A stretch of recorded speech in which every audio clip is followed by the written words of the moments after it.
Man, what's up, everybody? Welcome back to another episode of EOS. It's 1090 Jake, man. I'm rocking with y'all rocking with me. And for this video, we're going to be speaking on AllStar JR being picked up by the feds for the shooting that paralyzed NBA Ben10. Quick pause, because this might actually help you out. If you've ever needed access to your money before payday, there's a banking app called Current that lets you get up to $750 as a paycheck advance once you qualify. So instead of waiting for payday, you can get access to your funds earlier when you actually need them. Paycheck advance is clearly my favorite part, and I'm sure will be yours too. But if you're trying to build your credit or just want your direct deposit sooner, it handles all of that in one app. If you scan the QR code, it'll take you straight to the sign up page where you can create an account. Just go through the normal sign up steps, enter your information, and order your current card. After you complete those steps, you'll see the option to enter my promo code Jake1090, which unlocks the $75 bonus. If you ever feel like managing money is stressful or tight sometimes, it's definitely worth just checking it out, because that's literally what it's designed for, helping people like you stay more on top of their finances. April 17th, 2026, a special agent within the FBI would file a criminal complaint with the U.S. Attorney's Office within the Southern District of Texas. This complaint would allege Detroit's Defensive Player of the Year apparently made a mistake that will cost him the rest of the season, as he's federally accused of being a felon in possession of a firearm. This crime stems from the shooting that sat NBA Ben10 down permanently, and even more details of how it all went down would be revealed. On April 8th, Houston police responded to a shooting in progress, and arriving on scene would locate John Doe number 1, who we all know to be Ben10, on the ground inside the restaurant with a gunshot wound to his neck.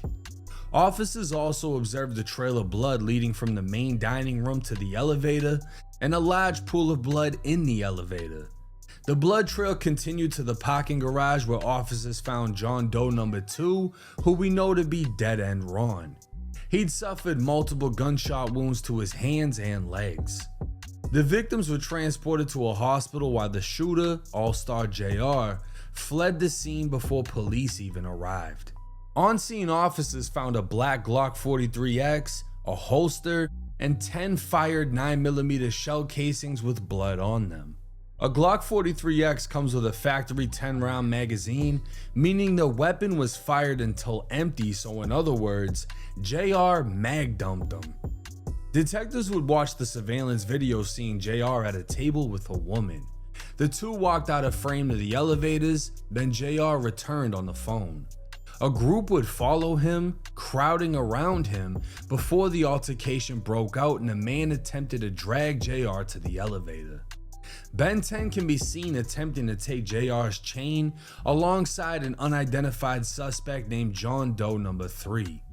John Doe number 3 would actually snatch the chain, running out of the restaurant as Dead End Ron was able to remove JR's watch from his wrist. JR was apparently beating on Ben10 when they began jumping him, and a gun falls to the ground. Well, JR fell next to the gun, took control of it, and Ben10 was the first to be shot, immediately collapsing to the floor, initially on his side before rolling onto his back as everyone runs off on him. From the sounds of it, the first shot that hit Ben10 paralyzed him. JR would follow the crowd, firing after them. He then went back to Ben10, standing over him before shooting him again. He tried to keep firing, but the gun was out of ammo, so instead he pistol whipped him and spit on him. JR can be seen on video wiping off the gun before placing it behind a hostess stand and leaving the scene. Records would show Ben10 has no sensation in his legs, meaning he's paralyzed from the waist down. Dead End Ron would also have to get a finger amputated, and the arteries in his legs were destroyed by bullets. A bystander was also shot in the ass, suffering non-life-threatening injuries. Following the shooting, JR would take to Instagram, posting pictures of himself inside a famous Detroit jewelry store while wearing a shirt that says, "Unplug that bitch ass ninja." JR would caption the post stating, Had to shoot to the D and get new ice, cause my man's Ben10 took some of my stuff to the hospital with him. He'd even hashtag Junior closed the elevator on Ron, claiming J Prince Jr. left Ron for dead. He'd also hashtag OG3 left them, after 3 can be seen being pulled away from the fight before gunshots rang out. Another post would state, thought he was mob ties till I shot his ass a few times. So JR was publicly stating that he shot Ben10 and Dead End Ron. There was no shying away from it, he was flat out standing on it. He'd even state Ben actually got some of his jewelry, but again, this whole crime was captured on camera and police at the scene were the first to report they were attempting to snatch his chains. Now I DM'd JR before I covered this shooting initially, and after he posted this pic, I DM'd him again saying, can't tell you how to move, but fuck all that dissing. Get some big interviews, drop that music, run it up. Don't let this be your defining moment, use it to propel yourself where you want to be. As soon as I saw him dissing, it reminded me of BTB Savage, who killed a man in self-defense, flexed it, and then got gunned down for it. But instead of taking my advice or even responding, JR posted a dance challenge. Now keep in mind at this time, Ben10 had yet to speak out. He was listed in serious critical condition and no one knew if he was going to make it until he broke his silence. You know, still early in the morning shit. Man, you know we gotta get this shit in. These niggas sound stupid. Eating good around this bitch. Ain't Stupid nothing duck ass. Fuck wrong with you. With the news that Ben10 was alive and well, JR would immediately fire back on the gram. I wake up, all you hoe ass niggas tagging me, talking about, nigga, you see Ben back? You see Ben back? Well, if the bitch so back, tell him to do the Ben10. I'll double it for him. Fuck he talking about, do that bitch, Ben, nigga, this your dance. Get in your groove, nigga, if you back. Dead End Ron would even post to his story, showing a wrapped up hand after trading his finger for a watch. Ben would then post to his story asking for someone to pay him for an interview so he could tell the real story of how he tried to rob JR. A picture of Ben in a neck brace would leave many wondering his actual condition, and JR would post DMs the two had actually been sending to each other. The DMs would show Ben attempted to call JR, who said, I ain't trying to talk, send me that challenge, pussy. Ben would say, oh, you really a bitch. And JR would fire back saying, says the ninja in the hospital full of bullets. JR would get real disrespectful asking, you wipe that spit off your face? How it feel that everyone left your bum bitch ass to die? You ain't cut, you a bum ass do-boy. JR would go even further saying, what's crazy was I ain't even tell y'all I spit on the goofy after he got flamed. Thick ass neck brace. Did you get popped or get in a 10-car pile up? I ain't doing your interview, bro, it's over. Ben would take to his story saying, you telling the story for the police.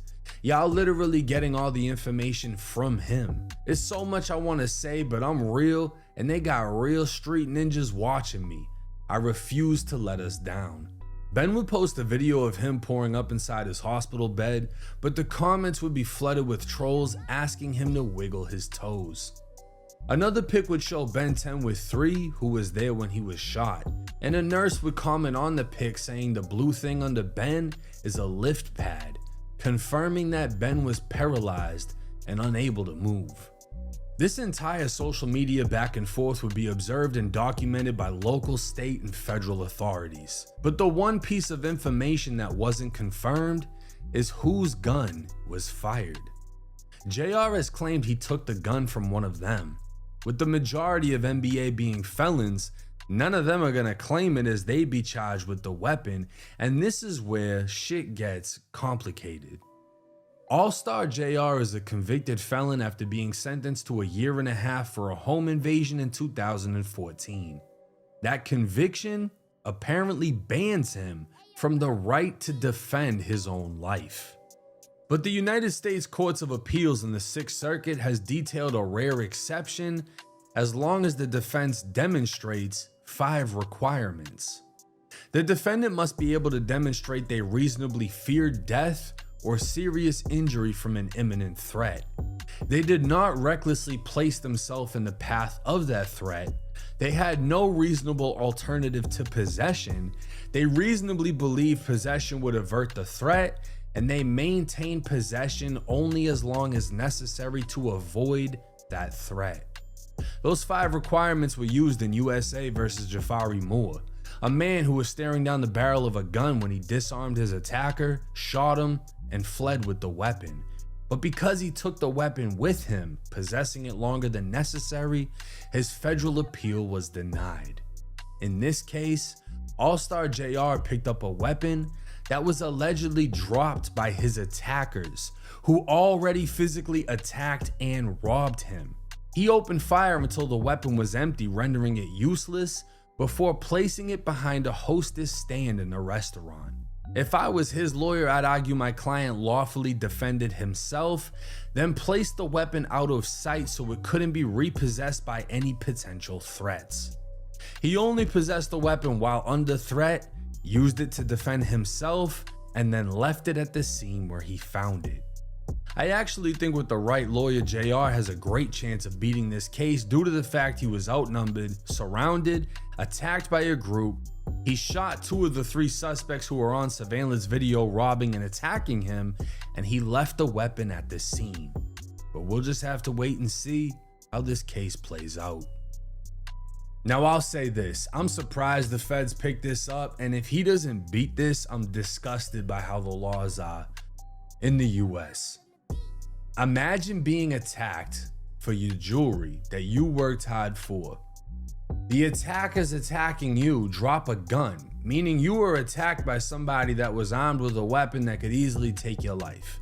They drop the fucking gun, you pick it up and shoot 2 of the people who are attacking you, robbing you, had already robbed you for 1 chain, 1 watch. You shoot them. You leave the gun at the scene after you've already used all the ammo and you made sure no one else is gonna take the gun and reload it. You leave it at the scene, you leave, and the feds charge you with possession of a firearm by a convicted felon. Now you're facing up to 15 years in federal prison for defending your life. And again, I'm gonna break down because I had to actually look up and find that case in which it gave 5 reasons as to how you could beat this situation. So I want to go back to that and go through them, right? The defendant must be able to demonstrate they reasonably fear death or serious injury from an imminent threat. Why did I pick up the gun? Because the people attacking and robbing me dropped it. So now that it's on the floor, if they pick it up, they can shoot me. They've already attacked me. They've already started to rob me. So what would stop them from shooting me? I picked up that gun and fired to prevent me from getting shot. They did not recklessly place themselves in the path of that threat. I was out eating with my girl. I'm on the phone. They came in, surrounded me. I didn't place myself there. I didn't antagonize anybody. I didn't say, come on and try me. I was in a public setting and I was attacked. They had no reasonable alternative to possession. What other choice did I have? The gun fell on the fucking floor. I'm on the floor. They're all standing around me beating the shit out of me. If I don't grab it, they grab it. If they grab it, I get shot. They reasonably believe possession would avert the threat. If I pick up this gun, I have an equalizer. It's just me. No one is fighting with me or for me. I am defending myself against multiple attackers. But when I picked this fucking gun up, every bullet in it just became my friend. Now I can avert this threat by sitting this motherfucker down for the rest of his life, blowing this motherfucker's finger off, and sending everybody running. They maintain possession only as long as necessary to avoid that threat. Once everybody was gone, he ain't moving anymore, so I know he ain't a problem. Take the gun and I put it away. I'm not gonna leave it next to Ben10. I don't know if he's got another Glock 43X magazine. He's just gonna stuff it in there, start firing at me. No, I'm gonna take the gun. I'm gonna put it somewhere where no one else can fucking easily see it. It's out of sight. So I know I'm safe when I leave. Someone isn't going to grab it. And that's it. I left the weapon at the scene. I did not possess the gun longer than needed to secure my life and the fact that I'm leaving here alive. If I was his lawyer, I would play this fucking video that I just made for y'all in court. And I would say, look, he lays out everything for us. Here's the defense. He lays it all out for us. JR don't even need to fucking say nothing. He can just play my video, because for anybody, that makes sense. It doesn't matter if you're a felon or not. When your life is under threat, you're not thinking, fuck, if I grab that, I might get hit with federal possession of a firearm. Homie, I'm gonna make it. I'm gonna make sure that I get back to my little girls. I'm gonna make sure that I leave this bitch alive. And whoever I gotta drop, it is what the fuck it is. Because you're fighting for your life. That's it. You're fighting for your fucking life. They're already beating you. They're already robbing you. I feel like, you know, I don't know how much money he just blew when he went to the jeweler, whatever, if he even bought anything. If he drops the right bag on the right lawyer, I see him beating this Fed case. I think he should take this one to fucking trial. But let me know y'all's thoughts and comments in the comments section. What do you think would go against him in this case? The only thing that I can think of, and the only argument people are going to bring up, is he shot Ben10 and was standing over him. You know what I mean? But it's like Ben10 was the biggest threat. The fuck you mean? He literally neutralized him to where he wasn't a threat anymore. As sad as that sounds, like as bad as that fucking sounds, he made sure he wasn't a threat. If JR was a cop and he fired up Ben10 like that, he's beating that case. How many videos have we seen of police shooting a motherfucker and then shooting them when they hit the floor? They shoot you until you are not a threat. That's what he did. You might not like it, but that's what he did. And he's not even facing charges for that. Because if he was gonna face charges for the shooting, the actual shooting, that would be state. And Texas is not a state where they're just gonna ban you for something like this. Texas is very much like Florida when it comes to stand your ground and self-defense. The feds, completely different fucking story. Let me know y'all's thoughts and comments in the comment section. It's 1090 Jake. I'm rocking with y'all rocking with me. Till next time.